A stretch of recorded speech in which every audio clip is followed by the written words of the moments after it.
So it's very, very difficult if you're trying to build one of these businesses and you're a lone ranger, operating on a desert island all on your own and you've got no one to ask any questions of. From my experience, it's so much faster to learn from the mistakes of other people that they've made ahead of time and just navigate a much easier path. Take the path of least resistance.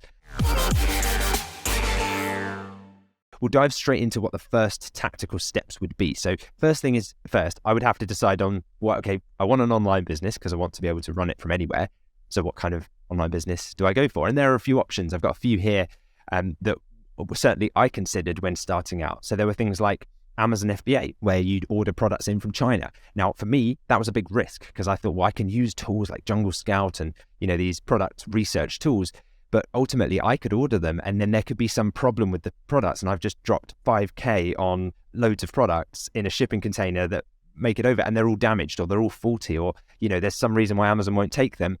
And then I'm forced between okay, what do I do? Do I try and liquidate my costs on eBay and then they take a huge cut? And it seemed like an inefficient and high risk use of capital at that point. So I ruled that out and thought, I don't want to go down that. Maybe later I decide to build a private label brand. But there's something that doesn't sit right with me about Amazon because of the amount of members we get now at Dropship Unlocked who come to us and say, I had a business on Amazon and then Amazon shut it down. Or, Amazon launched a competing brand and it just took away my business overnight. So the next thing is affiliate marketing. That was the next thing I considered, which is where you refer people to products or services and you try and build traction that way. Now, that can work for sure, but when you're just starting out, if you don't have too much experience in that industry, you need to drive traffic somehow. Now, you can either drive paid traffic, which again costs money and might make it prohibitive in terms of eating up any profits you make. Or if you don't do that, then it's slow. It can be a slow process to get up and running. And again, you could just Google changes something in their ranking algorithm and suddenly your income just dries up overnight. And I know friends that have been in that position and it's really unstable. So I think that was the reason I ruled affiliate marketing out as a starting business. I'm not saying these things don't work. They absolutely do. And you can tack them onto a high ticket brand. But that was why I ruled that out. The other obviously one, low ticket dropshipping, products from China, AliExpress, ship them over, takes 30 days for some crumpled up little e-packet to arrive after a disappointing customer experience after they saw an Instagram or a Facebook ad showing this amazing product with this really cool video. And then they're just completely underwhelmed when it arrives. So much admin involved, so little profit on every order. There's customs import taxes and things you have to consider. Just for me, too much stress, too much hassle. I went down that path, didn't like what I saw, and high ticket drop shipping for me ticked all the boxes because I thought, I can work with UK suppliers, so no customs importing, selling high ticket products, so making £400, £500, £600 profit on an order, if it's say a £2,000 order, which we sell multiple of every day in our stores, and then it's just low maintenance. It's if I'm making £600 per order in profit, I probably only need a couple of sales per day to replace a monthly salary, right? £1,200 in profit per day if you're making 2 orders at £2,000. So that was why it ticked all the boxes for me. And that's why I settled on high ticket dropshipping. And I'll do the exact same all over again. I think it's the first critical tactical decision that you have to make after you've set your goals up is right now, how am I going to achieve those goals and which online business model should I use? Because there's so many out there. So as you say, you go through each one, and the way that I like to decide on which one to go for, as well as all of the points you've mentioned, Lewis, is put those business models up against your lifestyle and income goals.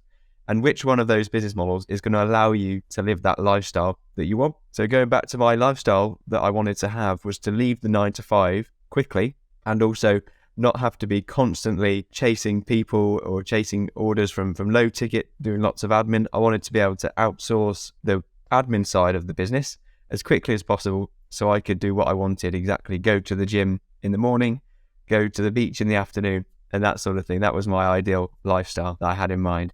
And high ticket dropshipping, again, ticks all the boxes because we can outsource the lower amount of admin quickly to a VA because there's less orders to handle and less customers to look after.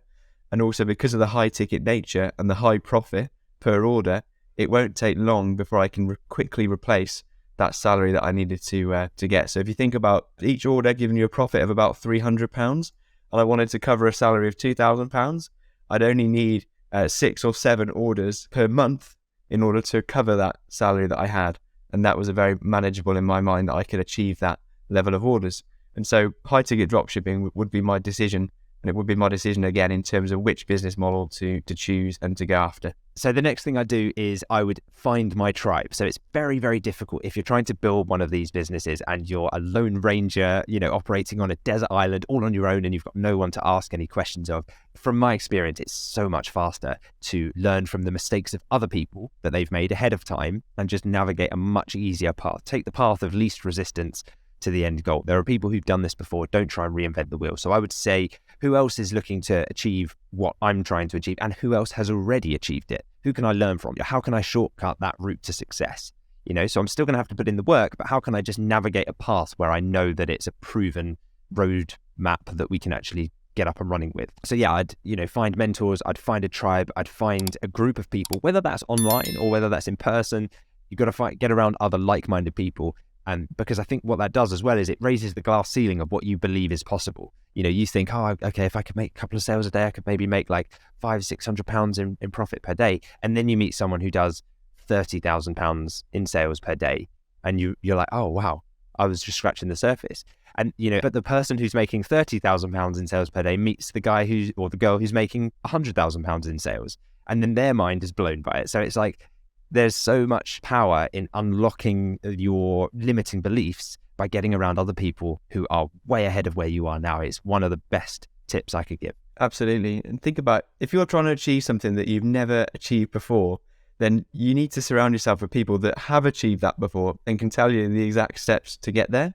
So the way I like to think about it is if you've gone to a new supermarket for the first time, right, and you're walking down each aisle, and you're trying to find the baked beans. Now, you can either go up and down every single aisle until you find the baked beans and spend the whole time circling the supermarket, or you can go straight up to a shop assistant and say, where are the baked beans? And they'll take you straight to the baked bean aisle, and you've got there within 10 seconds.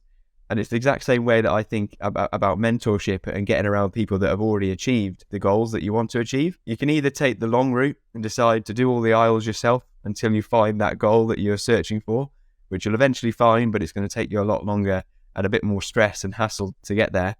Or you can go directly to somebody that's done it before, give you the quick shortcut or the navigation that you need to find that goal or get to that goal as quickly as possible.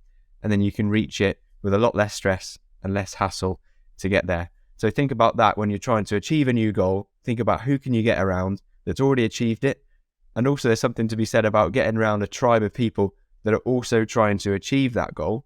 So people that are also on the same journey. So when you meet inevitable obstacles and roadblocks on your way to achieving a goal, you can bounce ideas off each other.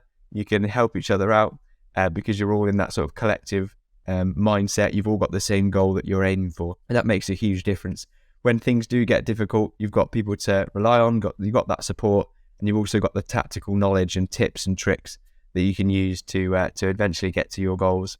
Which is what you want. So it's absolutely a shortcut to progress, I'd say, getting around mentorship and teams.